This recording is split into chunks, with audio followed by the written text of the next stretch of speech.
¿Están despiertos ahora sí? Ok, le dije al técnico que hiciera esto para recibir el año. Así es que feliz año. 1 Corintios capítulo 11, versículo 17. Antes de que empecemos, el título de este mensaje es Comiendo y bebiendo indignamente la cena del Señor. Comiendo y bebiendo indignamente la cena del Señor. Voy a leer del versículo 17 al 26, pero voy a hacer una exposición de todo el capítulo. Versículo 17 dice: pero al anunciaros esto que sigue, no os alabo, porque no os congregáis para lo mejor, sino para lo peor. Pues en primer lugar, cuando os reunís como iglesia, oigo que hay entre vosotros divisiones, y en parte lo creo, porque es preciso que entre vosotros haya disensiones, para que se hagan manifiestos entre vosotros los que son aprobados. Cuando pues os reunís vosotros, esto no es comer la cena del Señor, porque al comer cada uno se adelanta a tomar su propia cena, y uno tiene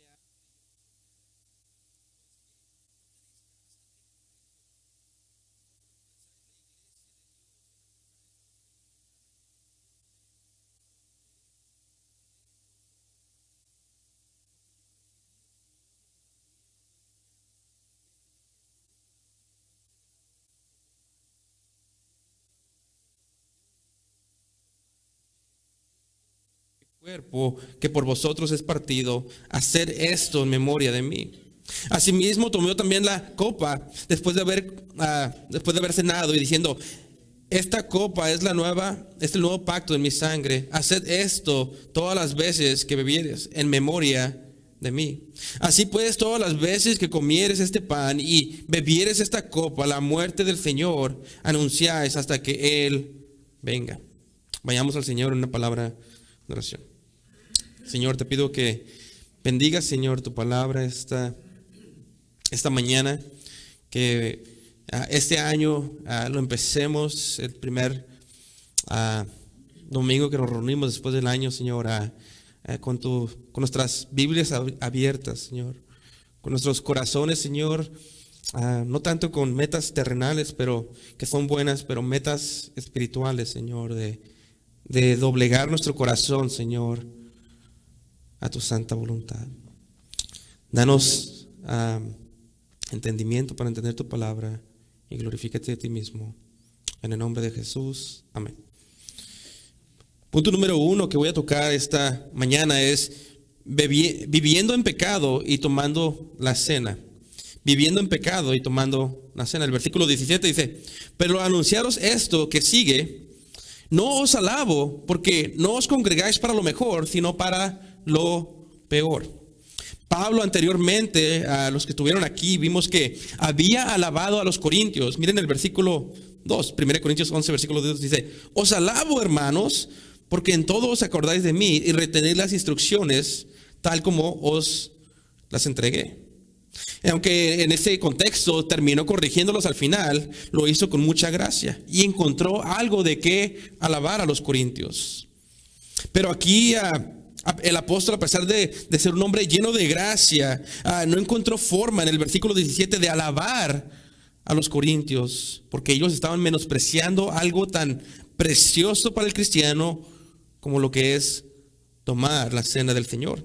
Y por eso dice: pero al anunciaros esto que sigue, no os alabo, porque no os congregáis para lo mejor, sino para lo peor. La iglesia de los corintios estaba enferma espiritualmente, y era muy obvio cuando ellos se reunían como iglesia. En esta ocasión, el apóstol se está refiriendo específicamente a cómo ellos tomaban la cena del Señor de manera indigna. Pues en la cena, cuando ellos venían a tomar la cena del Señor, ellos estaban viviendo en pecado no arrepentido, y menospreciaban el significado de la cena, que es la muerte de Cristo. Miren el versículo 27, 1 Corintios 11, 27, dice: de manera que cualquiera que comiere este pan o bebiere esta copa del Señor indignamente, será culpado del cuerpo y de la sangre del Señor. Cuando los corintios participaban en la cena, terminaban comiendo y bebiendo el juicio de Dios para ellos mismos. Miren el versículo 29. Porque el que come y bebe indignamente sin discernir el cuerpo del Señor, juicio come y bebe para sí. Y por esta razón, porque estaban viviendo en pecado no arrepentido, el juicio y la disciplina de Dios había dejado a algunos dentro de la iglesia, a algunos hermanos enfermos, a otros debilitados, y aún otros Dios les había quitado la vida dentro de la iglesia. Miren versículo 30. Por lo cual hay muchos enfermos y debilitados entre vosotros, y muchos duermen. Y duermen aquí se refiere para decir, es una manera de decir que están muertos, que Dios les quitó la vida por medio de esa disciplina. Todos hemos visto esos cuadros hermosos que se encuentran en las casas, donde está Jesús en el medio y está partiendo el pan, y están los 12 apóstoles alrededor de él, participando en la Santa Cena del Señor, algo bello, especial y hermoso para todo cristiano. Fue Cristo mismo quien nos dejó esta ordenanza de la Cena del Señor, para que lo recordemos lo que Él hizo por nosotros en la cruz del Calvario. Pero la iglesia de los Corintios había corrompido aún esta ordenanza. Había corrompido esa bella representación del Evangelio. ¿Cómo lo hicieron? Miren el versículo 18. Pues en primer lugar, cuando os reunís como iglesia, oigo que hay entre vosotros divisiones. Y en parte lo creo. Primero de todo, la Cena del Señor es un representativo de la unidad que debe de haber. Primero de todo nos unimos, nos identificamos con Cristo. Pero también nos identificamos como una iglesia. Nos identificamos una unidad entre hermanos con el mismo Señor, con el mismo Dios, Dios el Padre, y con Dios el Hijo, y por lo que Él hizo en la cruz. Vayan conmigo, guarden su lugar ahí, vayan conmigo 1 Corintios capítulo 10. Vayan conmigo 1 Corintios capítulo 10. Un capítulo anterior. El versículo 16 dice: la copa de bendición que bendecimos no es la comunión de la sangre de Cristo. Es decir, cuando tomamos la copa es representativo de la sangre de Cristo, de la muerte de Cristo. El pan que partimos no es la comunión del cuerpo de Cristo. Y el pan representa que Cristo daría su vida, daría su cuerpo por nosotros. Pero miren lo que dice el versículo 17. Siendo uno solo el pan, nosotros, con ser muchos, somos un cuerpo, pues todos participamos de aquel mismo pan.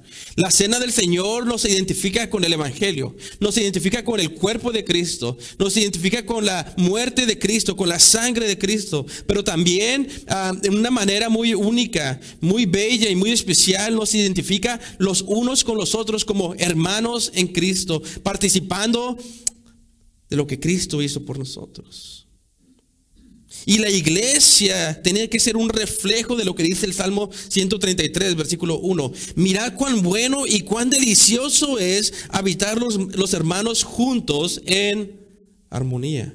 Pero dentro de la iglesia de los Corintios el reflejo era uno de egoísmo del mundo. La iglesia estaba enferma y los síntomas eran notables en los pleitos y divisiones entre sus miembros. Y esto había llegado a oídos de Pablo.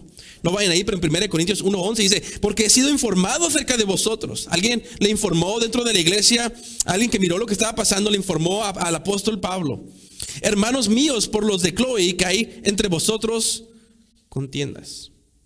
Y miren el versículo 18, 1 Corintios 11, versículo 18. Pues en primer lugar, cuando os reunís como iglesia, oigo que hay entre vosotros divisiones, y en parte lo creo. Cuando el apóstol dice aquí, y en parte lo creo, lo dice con un poco de sarcasmo, pues él ya había hablado del preferitismo que había entre los líderes. Algunos de los miembros decían en el capítulo 1: yo soy de Pablo, otros yo de Apolo, y otros yo de Pedro, y otros yo de Cristo. Ya había hablado de el hombre, el hermano dentro de la iglesia que estaba en fornicación con su madrastra. Ya había hablado de la falta de disciplina de la iglesia, de sus contiendas, de sus abusos de libertades cristianas, de de cómo ellos participaban en las mismas tradiciones con el mundo, celebrando aún en fiestas paganas que exaltaban a los demonios y no a Cristo. Ya había hablado del feminismo dentro de la iglesia y era muy obvio que había divisiones dentro de la iglesia. Y aquí con un poco de sarcasmo dice, pues en primer lugar, cuando he escuchado todas estas cosas, dice, y en parte lo creo. Claro que lo creía. Versículo 19. Porque es preciso que entre vosotros haya disensiones para que se hagan manifiestos entre vosotros los que son aprobados. Dice, yo creo que hay divisiones, con sarcasmo dice, pero ¿saben qué? Es preciso, es necesario que haya divisiones dentro de su iglesia. Y esto es algo que nos resalta de la Escritura. ¿Cómo que es necesario que haya divisiones dentro de la iglesia? ¿Cómo que es necesario que haya disensión dentro de la iglesia? Y Pablo Pablo nos quiere decir es que Dios utilizaría estas divisiones. Dios utilizaría el pecado de los hermanos. No Dios siendo el autor del pecado, pero Dios permitiendo el pecado. ¿Para qué? Para que se hagan manifiestos entre vosotros los que son ¿qué? Aprobados. Muchas veces Dios permite, no porque Él quiere, sino porque el hombre es culpable de su pecado, pero Dios es soberano aún sobre el mal. Dios permite que pasen divisiones dentro de la iglesia. Dios permite que haya contiendas dentro de la iglesia. Y los permite y los usa para su gloria. Dios usa estas divisiones y estos pleitos para su gloria, estas disensiones para su gloria. Dios utiliza esto como una prueba para la congregación.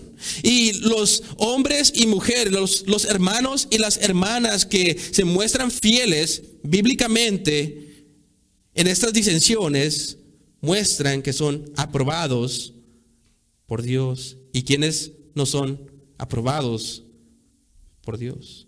La palabra aprobado en este contexto, en el griego, es algo que primero es puesto a prueba y después de que fue puesto a prueba y pasó la prueba, es aprobado. Tiene como un tipo de sello de aprobación. Y en este caso es un sello de aprobación de Dios mismo.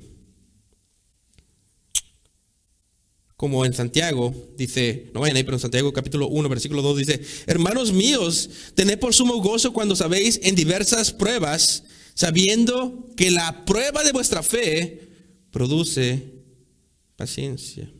En 2 Timoteo capítulo 2, versículo 15 dice, procura con diligencia presentarte a Dios aprobado como obrero que no tiene que avergonzarse. Y en 2 Corintios capítulo 10, versículo 18 dice el apóstol Pablo, defendiendo su ministerio, dice, porque no es aprobado el que se alaba a sí mismo, sino aquel a quien Dios alaba. En otras palabras, no importa la aprobación de los demás, si no tienes la aprobación de Dios. Y no importa la aprobación que todo el mundo te dé, si no tienes la aprobación de Dios mismo. Aunque todo el mundo te apruebe, si no tienes la aprobación de Dios, de nada te sirve.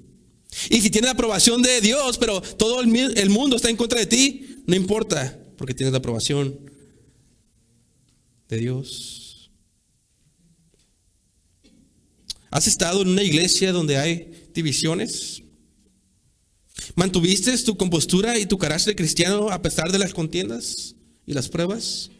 Los que mantienen su carácter fiel, aunque haya problemas dentro de la congregación, como en la iglesia de los Corintios, estos son aprobados por Dios. Es decir, los que no son parte de las contiendas, los que no son parte pecaminosa de las divisiones y se mantienen su carácter fiel y firme y bíblico, estos hombres son aprobados por Dios. 1 Corintios capítulo 11, versículo 20. Cuando pues os reunís vosotros, esto no es comer la cena del Señor. Porque al comer, cada uno se adelanta a tomar su propia cena, y uno tiene hambre y otro se embriaga. Algunos de la congregación de los Corintios eran aprobados por Dios porque había algunos fieles que estaban actuando de acuerdo al carácter cristiano, pero otros estaban desaprobados por Dios. Y la razón es que en estos tiempos había una celebración que traducido sería como la celebración del amor. Y ellos tenían una fiesta donde incluía un gran banquete. Y después de este gran banquete, las personas tomaban la cena del Señor. Pero miren lo que dice el versículo 20. ¿Cuándo pues os reunís vosotros? Esto no es comer la cena del Señor. Porque al comer, cada uno se adelanta a tomar su propia cena, y uno tiene hambre y otro se embriaga. En estas cenas, las personas que tenían más dinero, había unos cuantos ricos dentro de la congregación. No había muchos ricos. Escuchen lo que dice 1 Corintios 1:26. Dice: pues mirad, hermanos, vuestra vocación, que no sois muchos sabios según la carne. No había muchas personas sabias según la carne, según su educación dentro de la iglesia, ni muchos poderosos. No había mucha gente poderosa hablando económicamente, ni muchos nobles. Había unos cuantos ricos en la congregación. Y cuando tenían estas cenas, antes de tomar la cena del Señor, tenían una celebración y cada uno traía su propia comida. Y entonces lo que estaban haciendo los ricos para exhibir su clase y su poder dentro de la iglesia es que ellos traían un gran banquete. Y dejaban que los demás hermanos que eran de una clase social menos prestigiosa o más pobres, los dejaban sin comer al propósito. Y después tomaban la cena celebrando la unidad de la iglesia y la unidad en Cristo. Había una disensión dentro de la iglesia. Y no solamente estaban comiendo sin darles a los hermanos más pobres de la congregación, sino que estaban tomando tanto vino antes de celebrar la cena que se estaban emborrachando. La imagen bella de Cristo partiendo el pan y tomando el vino estaba siendo corrompida por una iglesia carnal. Y aparte de eso, los ricos, teniendo abundancia en comida, dejaban que sus hermanos se murieran de hambre. Y por eso el apóstol Pablo le dice: ¿cuándo pues os reunís vosotros? Esto no es comer la cena del Señor. Ellos estaban practicando la cena del Señor. Ellos la estaban observando. Y es una ordenanza de Cristo para su iglesia. Pero estaba tan corrompida como lo hacían, que dice: esto no es la cena del Señor. Sería como el día de hoy, cuando un conocido o lo que sea te platica: tuvimos un evento en la iglesia. Y te platica todo lo que hubo en ese evento. Y hubo todo menos predicación. Y hubo todo menos oración. Y uno se queda preguntándose: bueno, ¿en realidad eso es una iglesia? ¿En realidad eso es una reunión que agrada a Dios? Y Pablo, a una iglesia que estaba practicando la cena del Señor, que estaba observando la cena del Señor, según ellos, le dice: esto no es comer la cena del Señor. Esto está tan corrompido que esto no es la cena del Señor. Porque al comer, ustedes los ricos, cada uno se adelanta a tomar su propia cena. Ni siquiera esperan a los demás hermanos. Están hablando aquí en referencia al banquete de la celebración del amor. Y dejan a uno, dice, y uno tiene hambre. El pobre en la congregación se quedaba sin comer y el rico se emborrachaba. Versículo 22. Pues no tenéis casas en que comáis y bebáis, o menospreciáis la iglesia de Dios y avergonzáis a los que no tienen nada. ¿Qué os diré? ¿Os alabaré? En esto no os alabo. No era propio que los corintios actuaran así dentro de la iglesia, ni era propio que actuaran así durante la cena del Señor, ni en ninguna otra parte. Al tener contienda con el más pequeño de los santos, ellos estaban menospreciando a la iglesia de Dios y a Cristo mismo. Y por eso, si iban a actuar así, Pablo les dice: ¿no tenéis casas donde pueden hacer esto? Es preferible que si vas a hacer esto, que mejor te quedes en tu casa, es lo que está diciendo Pablo. Y al meterte con el más pequeño de todos los santos, la persona más insignificante dentro de la iglesia, con el más pobre, con el que no tiene ninguna posición de clase social o en ninguna posición aún dentro de la iglesia, cuando te metes con la persona más pobre, te estás metiendo con la iglesia del Dios vivo. Ellos estaban avergonzando a los hermanos pobres. Dice, ¿qué os diré? ¿Os alabaré? En esto no os alabo. La cena del Señor celebra el acto amoroso y sacrificial de Cristo y este crucificado. Y esto tenía que reflejarse en el amor sacrificial que debía haber dentro de sus miembros. Jesús mismo dijo, en esto os conocerán todos que sois mis discípulos, si tuvieres amor los unos con los otros. Si tuvieres amor los unos con los otros. Si tuvieres amor los unos con los otros. ¿Por qué creen ustedes que Pablo escribió la carta, o el párrafo más hermoso sobre el amor a la iglesia de los Corintios? Porque no había amor en esa congregación.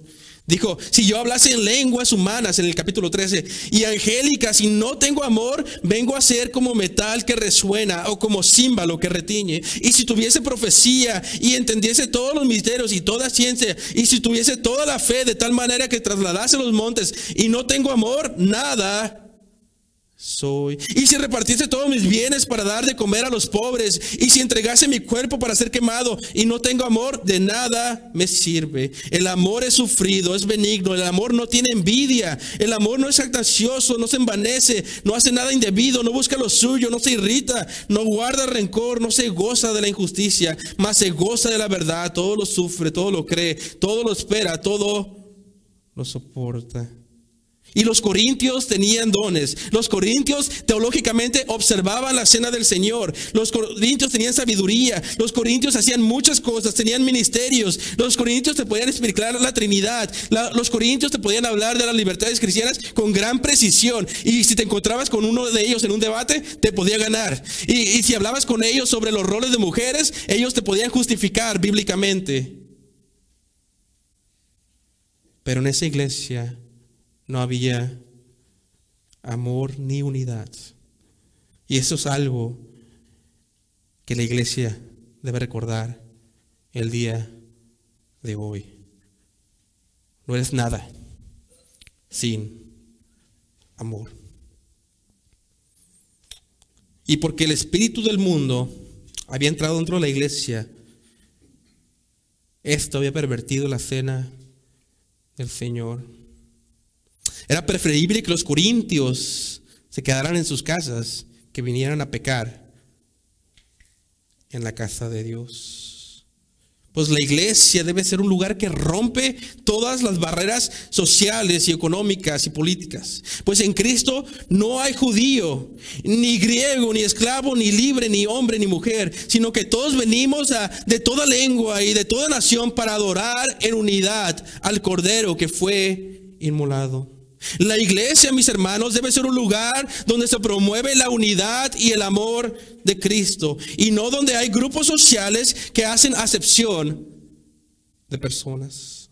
Por lo tanto, Pablo ahora instruirá a los corintios de cuál es la manera propia de observar la cena del Señor. Y el punto número 2 son instrucciones sobre la cena del Señor. Versículo 23 al 25. Dice, porque yo recibí del Señor lo que también os he enseñado, que el Señor Jesús, la noche que fue entregado, tomó pan, y habiendo dado gracias, lo partió y dijo, tomad, comed, esto es mi cuerpo, que por vosotros es partido. Haced esto en memoria de mí. Asimismo tomó también la copa después de haber cenado, diciendo, esta copa es el nuevo pacto en mi sangre. Haced esto todas las cosas que la bebieres en memoria de mí. Aquí el apóstol cita lo que vemos registrado, por ejemplo, en Lucas 22, 19, 20, no vayan ahí. Pero vemos que Jesús mismo instituyó la cena. Y en el momento que la instituyó, nos trae a memoria el Antiguo Testamento. Recordemos que la primera cena del Señor no era, inicialmente era una Pascua. Estaban celebrando la Pascua los judíos. Estaban Jesús sentado con sus discípulos y estaba celebrando la Pascua. Estaba trayendo a memoria lo que Dios había hecho para comenzar a redimir al pueblo de Israel. Estaba trayendo a memoria cómo Dios comenzó a trabajar para librar a su pueblo escogido, Israel. Y estaba trayendo a memoria específicamente el último juicio que Dios utilizó para redimir a Israel. Si bien recuerdan, donde el ángel pasaba y no había sangre de un cordero en los linteles o en los postes de la casa, venía el juicio y todo primogénito de las familias moría. Debe de haber sido algo aterrorizante estar caminando por las calles de Egipto, como dice un teólogo, y escuchar los gritos de todos los primogénitos, los niños de Egipto muriendo, el grito de la madre, el grito de la familia. Qué terrible cosa estar caminando por esas calles y escuchar muerte sobre muerte sobre muerte en Egipto. Pero esto nos recuerda que Dios es glorificado cuando trae su justicia sobre un pecador no arrepentido, y también cuando mira la sangre del cordero en el dintel. Y aquí se encontraba Jesús celebrando la cena del Señor, recordando en la Pascua el corderito que estaba ahí era simbólico de un cordero que iba a venir. Y ese cordero estaba celebrando la Pascua con ellos. Estaba diciendo, este es mi pan, este es mi cuerpo, yo soy ese cordero. Y está diciendo, esta es el vino, esta es la sangre, esto es mi muerte, esto representa mi muerte. Por eso 1 Corintios 5:7 dice, porque nuestra Pascua, que es Cristo, ya fue sacrificada por nosotros. Y si la Pascua era algo especial, la cena del Señor, mis hermanos, el cumplimiento de la sombra es más especial. Y por lo tanto, debe ser tomada con gran reverencia, porque la Pascua solamente era una sombra, la cena es el cumplimiento de esa sombra. 1 Corintios 25. Asimismo tomó también la copa después de haber cenado, diciendo, esta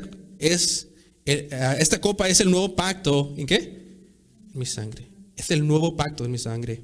Es un pacto mejor. El pacto mosaico, el de Moisés, era un pacto condicional, donde el pueblo de Israel tenía que seguir las leyes de Dios, y si las seguía era bendecido. No era para salvación, pero si la seguía era bendecido, y si no las seguía era maldecido. Pero no era este pacto y la ley solamente era para mostrar la inhabilidad del hombre para acercarse a Dios, la inhabilidad del hombre para cumplir la ley de Dios. Y en Jeremías, no vayan ahí, pero bueno, acompáñame a Hebreos capítulo 8. Hebreos capítulo 8. Y por eso había necesidad de un pacto nuevo. Hebreos capítulo 8. En el versículo 8 vamos a leer. Hebreos 8, versículo 8. Dice, porque reprendiéndolos, dice, empieza a citar Jeremías. En el versículo 8 empieza a citar Jeremías 31, versículos 31 al 34, que le había prometido a Israel el nuevo pacto.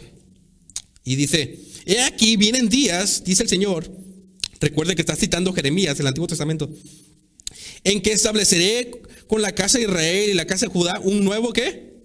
Pacto. No como el pacto que hice con sus padres el día que los tomé de la mano para sacarlos de la tierra de Egipto, porque ellos no permanecieron en mi pacto y yo me desentendí de ellos, dice el Señor.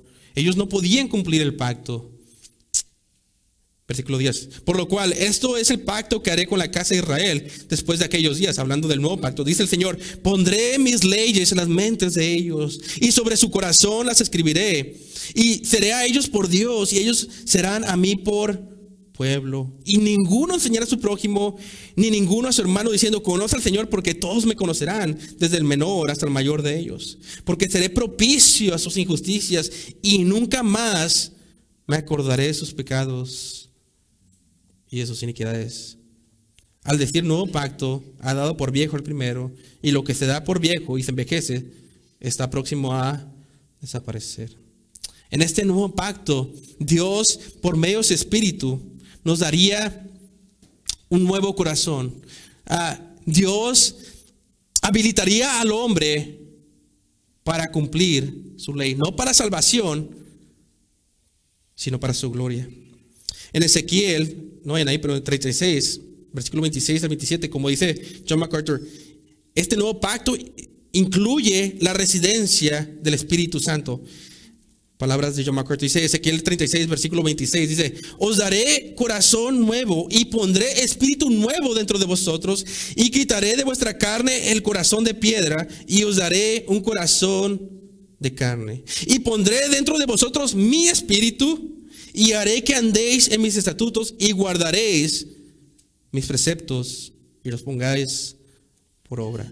El Espíritu Santo, de una manera muy distinta, cambiaría el corazón, moraría, como dice John MacArthur, vendría de residencia el Espíritu Santo y transformaría todos aquellos que por fe miran a Jesús.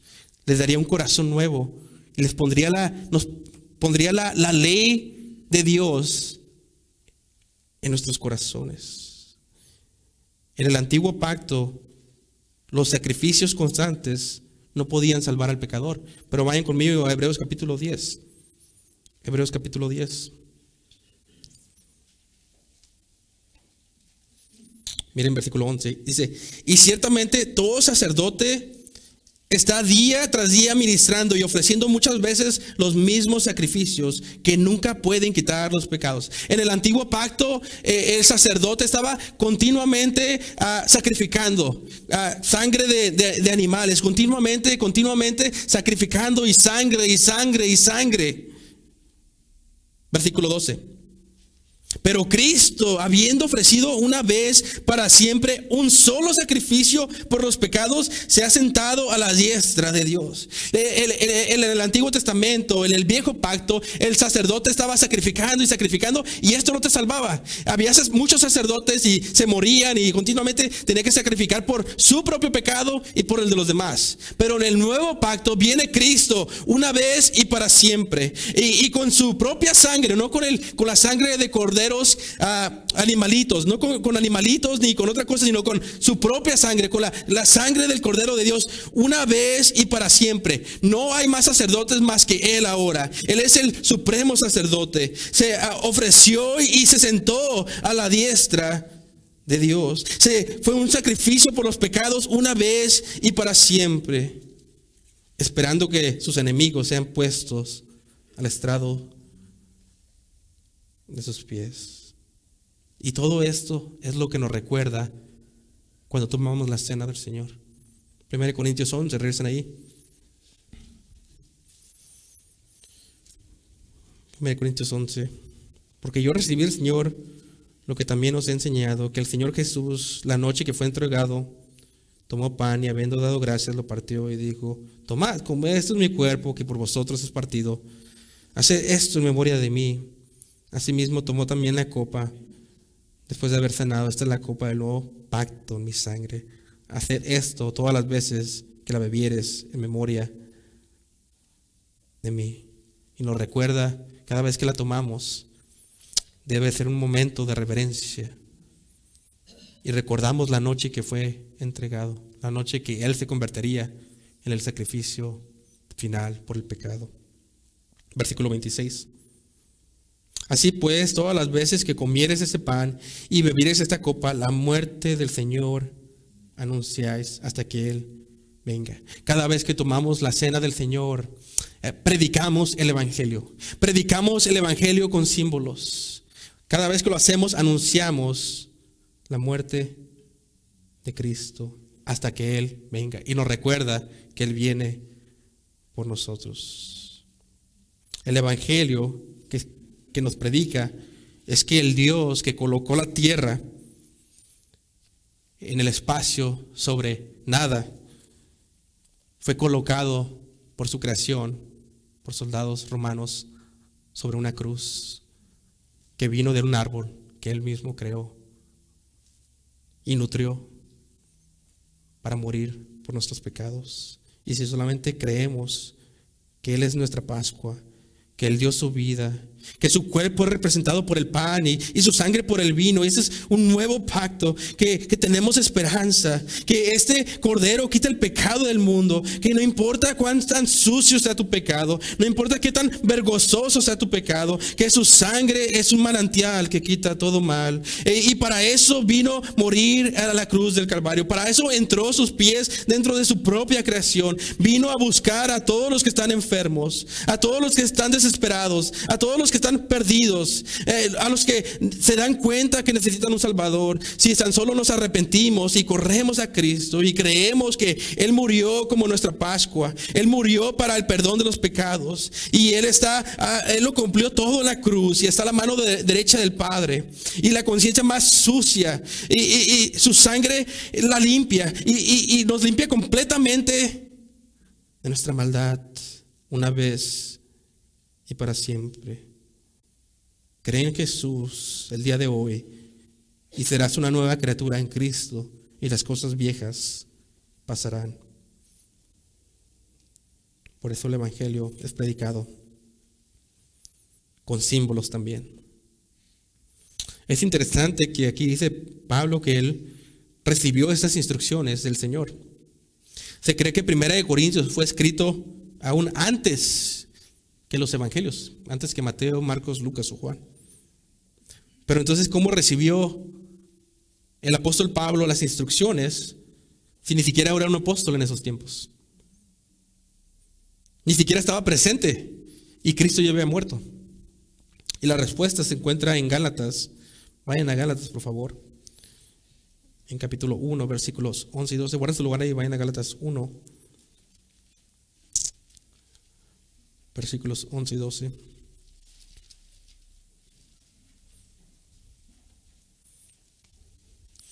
Dice la palabra de Dios: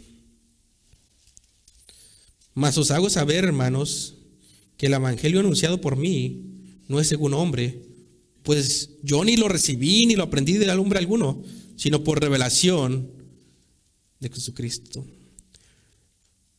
Muchos teólogos piensan que recibió directamente de Jesús la revelación. Eso es exactamente lo que enseña este texto. Recibió revelación especial de Jesús mismo. Y nos viene a recordar a la iglesia que estaba en problemas, en la iglesia que había divisiones, en la iglesia que había disensiones y en la iglesia que había contiendas, donde los hermanos estaban viviendo en pecado. Nos viene a recordar que cuando tomamos la cena del Señor, y no solamente la cena del Señor, sino de cómo vivimos, es importante. Nos viene a recordar que cuando la tomemos la cena, que lo hagamos con gran reverencia. Algo que los corintios no estaban haciendo. Los corintios estaban tomando la cena y ni siquiera podían saludar a su hermano. Los corintios estaban tomando la cena y dejaban a algunos hermanos descuidados y con hambre dentro de la iglesia. Había favoritismo dentro de la iglesia y hacían acepción de personas. ¿Cómo está tu corazón cuando tomas la cena del Señor? ¿Cómo está tu relación con los otros hermanos? ¿Estás causando disensión? ¿Estás viviendo en una vida santa?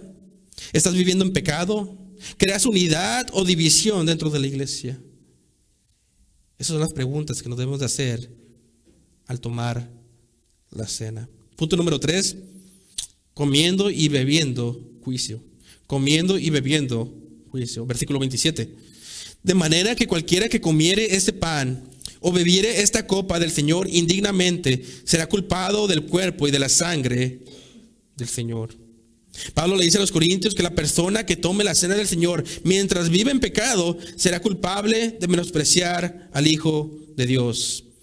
Será culpable del cuerpo y la sangre del Señor. ¿Por qué? Porque el tomar la cena representa su sacrificio. Y el tomarla en pecado quiere decir que no estamos apreciando lo que Él hizo por nosotros. Y vivir en pecado quiere decir que no estamos apreciando la vida nueva que nos ha dado. Y por lo tanto, estamos gritándole a Dios que queremos un juicio. Estamos gritándole a Dios que queremos la disciplina de Dios.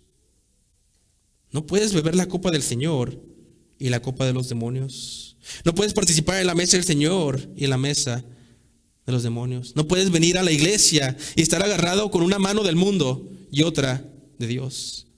Solamente estás gritándole a Dios que quieres su disciplina, que quieres su juicio. Y es exactamente lo que estaba pasando en la iglesia de los Corintios.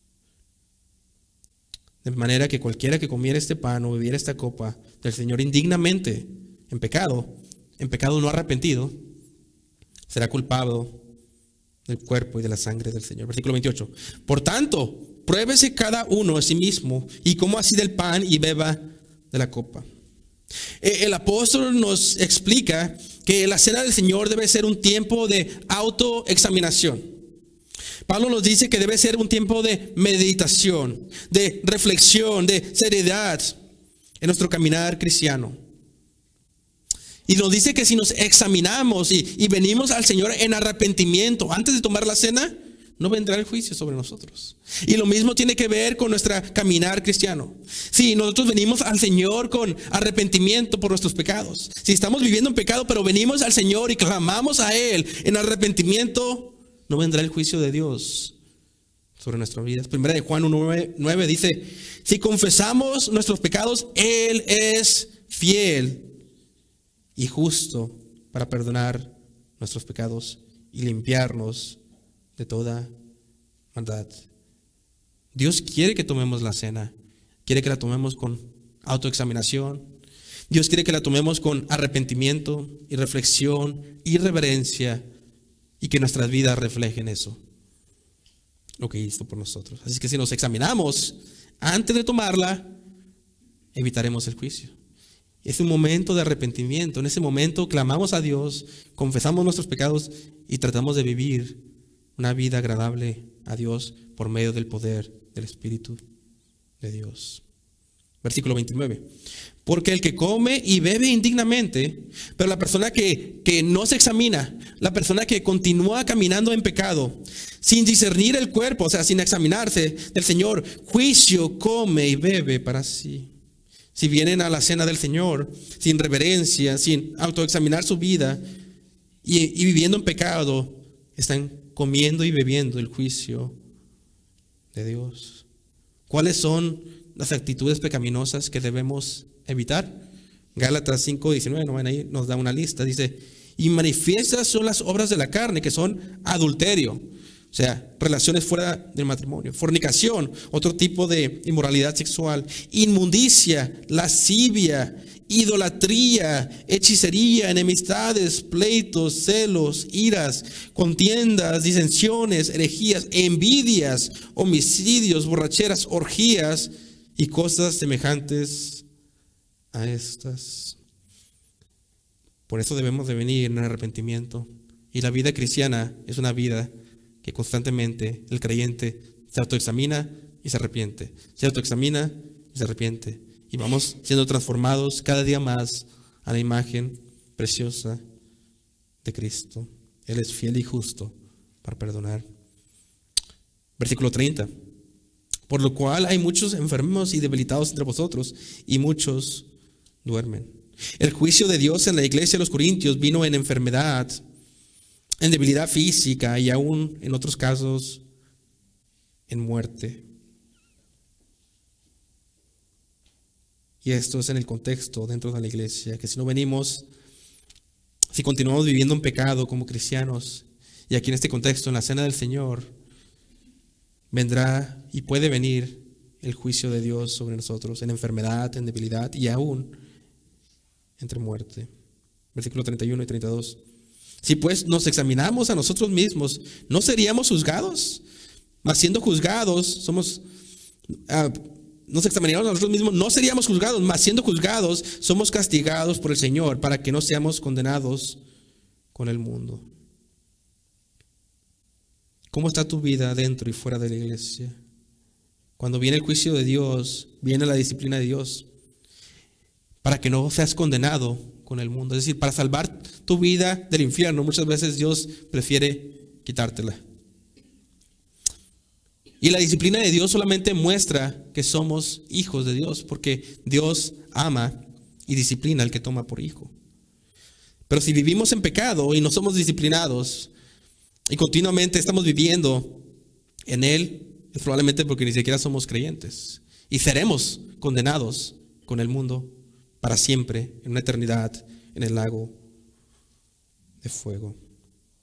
Versículo 33. Así que, hermanos míos, cuando reunís a comer, esperaos unos a otros. Ni siquiera se esperaban, dice, tomen la cena con reverencia, examínense, espérense los unos a los otros, porque los corintios estaban comiendo, teniendo los banquetes y todo ese tipo de cosas, y menospreciando a sus hermanos, ni siquiera los esperaban para tomar la cena. Y eso tuvo que haber traído gran reverencia cuando estaban leyéndolo y se dieron cuenta que la razón que estaban enfermos es porque Dios estaba enojado con ellos. Versículo 34. Si alguno tuviere hambre, coma en su casa, para que no os reunís para juicio. Las demás cosas las pondré en orden cuando yo fuere. Así pues, todas las veces que comieres de este pan y beberes esta copa, la muerte del Señor anunciáis hasta que Él venga.